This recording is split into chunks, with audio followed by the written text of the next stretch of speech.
So what didn't your MBTI tell you? Well, every good practitioner knows that it doesn't tell you everything, and we share with our clients that it doesn't tell you about your emotional health. It doesn't tell you about some other very important aspects of your personality. It doesn't tell you what you should be best at for a job or who you should marry. But it does tell you some interesting things about your personality that are very helpful. And in the end, it gets to a whole personality type pattern. Very often we think about the MBTI in terms of the four dichotomies of extroversion and introversion and sensing and intuiting and thinking and feeling and judging and perceiving. That's just a small part of the picture of what psychological type is all about. What seems to be missing is information about your deepest motivations, those psychological needs that have to be met, and if they're not met, we go to great lengths to get them met and have severe stress.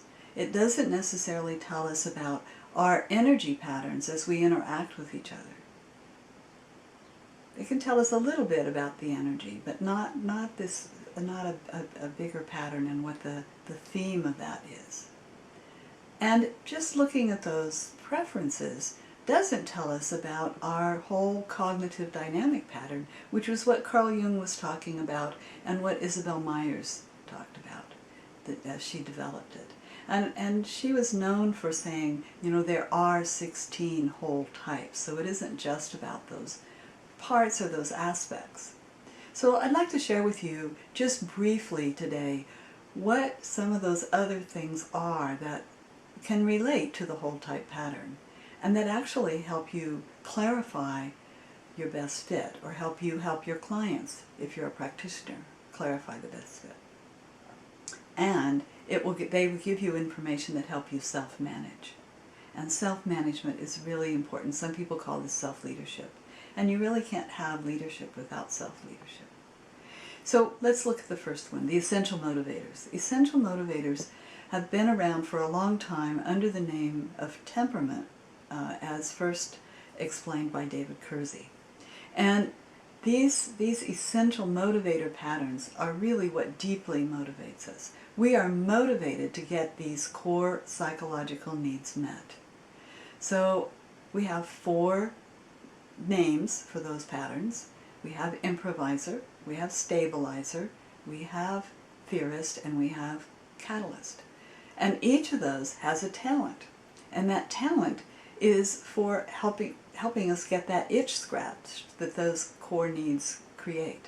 So the improviser has a talent for tactical thinking, for tactical intelligence, and the stabilizer has a talent for logistical things, talents in logistical intelligence. The theorist has a talent for strategy, for thinking strategically, long range, and the catalyst has a talent for diplomacy. Now those are all just one-word descriptions, and they are much broader than that. And we can do all of these. I can get skill in all of them, but my fallback is always the one that goes with my core home base theorist. And sometimes we jokingly say that I'm theorist with catalyst rising, because I seem to have a lot of the catalyst characteristics. So it isn't just one of 4, but 4 things that we can remember. And when you know what these psychological needs are, you can do things, you can self-manage, you can lead yourself in order to get those needs met.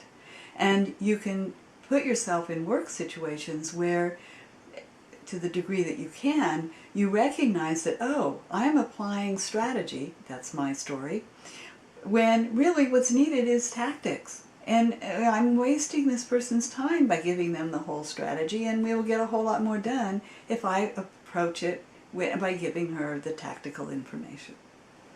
So those are all some examples of ways to use this in self-management and self-leadership. And we can start to recognize when we're stressed and what we can do about that stress. How do we rejuvenate our energy? How do we recharge our batteries? By getting our needs met. So there are those kinds of things that we teach people to do when we teach them about the 4 essential motivator patterns and how to change your communication and take somebody else's perspective by using those patterns. So it improves communication as well as self-management.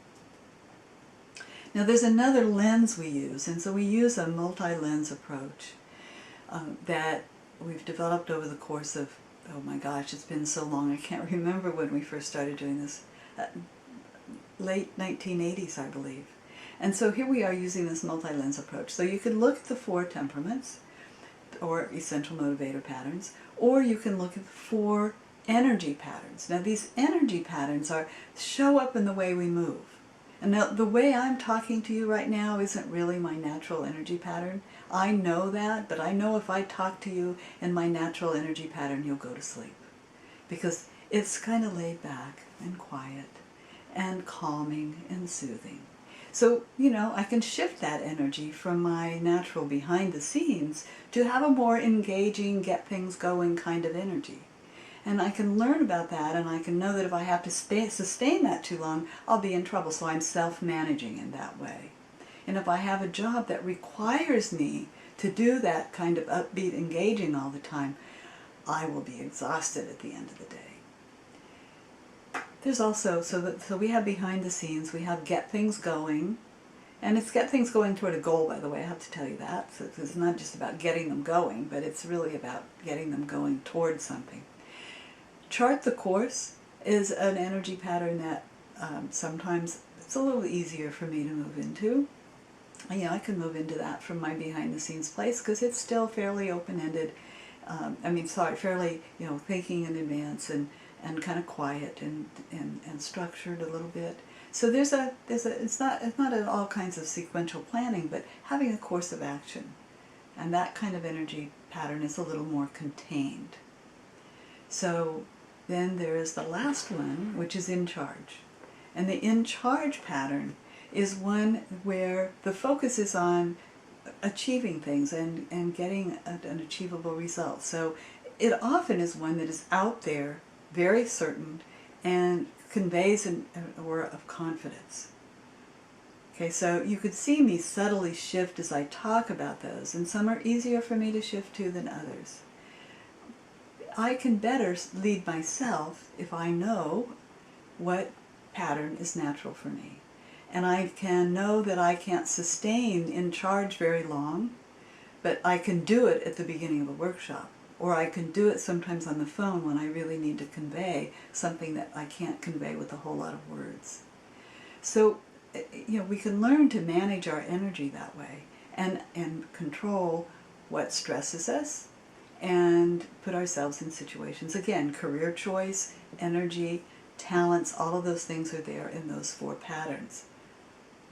Now, if you have 4 temperaments, or essential motivator patterns, and you have 4 interaction styles, you have 4 ways to express those patterns, so you get to 16 personality types. And those personality types do match the 4-letter type code you get from the Myers-Briggs, but oftentimes we haven't, you know, in the general literature it's not expressed that way. But if we unpack that code, we get to another lens, which we call cognitive dynamics, which takes that sensing and intuiting, the S and N dichotomy in that type code, and says, well, there's extroverted sensing, or experiencing and noticing, or introverted sensing, which is reviewing, and there's extrovert reviewing stored information, or extroverted intuiting, which is noticing emerging patterns and interpreting and inferring the meaning behind those, or introverted intuiting, which is foreseeing and envisioning and illuminating something. So we have 4 kinds of information that we tend to privilege. And if you're communicating with somebody who's not accessing the same kind of information, it's like a foreign language. And so learning to speak those 4 foreign languages can be very helpful around the information. And if there are a lot of people in a team that have the same preferences and they tend to privilege the same information, good decisions are not going to be made because you're going to be missing things. And speaking of decisions, there are 4 kinds of decision-making processes as well. And in the MBTI type code, we get the thinking versus feeling. But really, really thinking is either extroverted, outward focused, and segmenting and systematizing and breaking things down into their parts so that you could measure and construct something and have progress along the way. Or it's introverted, which is about analyzing, just taking what is out there and looking at it in light of a framework and finding that leverage point in that framework that will move a system or be the right piece of action to take. So there's those are two kinds of decision making. Then the feeling, which again, thinking and feeling are metaphors. They're not about your feelings or about how well your brain works. So we have feelings. Feeling in the extroverted world out there is about connecting, about wanting to be in harmony with others and do things for the good of the group. Or what do you want? What does the other person want?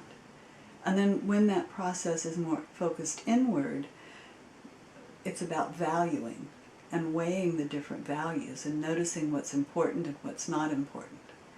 And it can be personal values, it can be what's really important for a venture, to succeed, or prioritizing helps with prioritizing, as does the extroverted thinking process. So we have these processes that all work in a dynamic with each other. So you may have a preference for one kind or another, but they all are at play in your personality and the way you go about doing things in certain ways. So each of these 16 personality types has a theme, and we have those 3 lenses that intersect. And there are even another lens called cognitive styles, which is about 4 styles of how we think about things that relates back to the Jungian style. But you'll have to stay tuned for that one later. Thank you for joining me today, and I hope you enjoyed our little teach piece.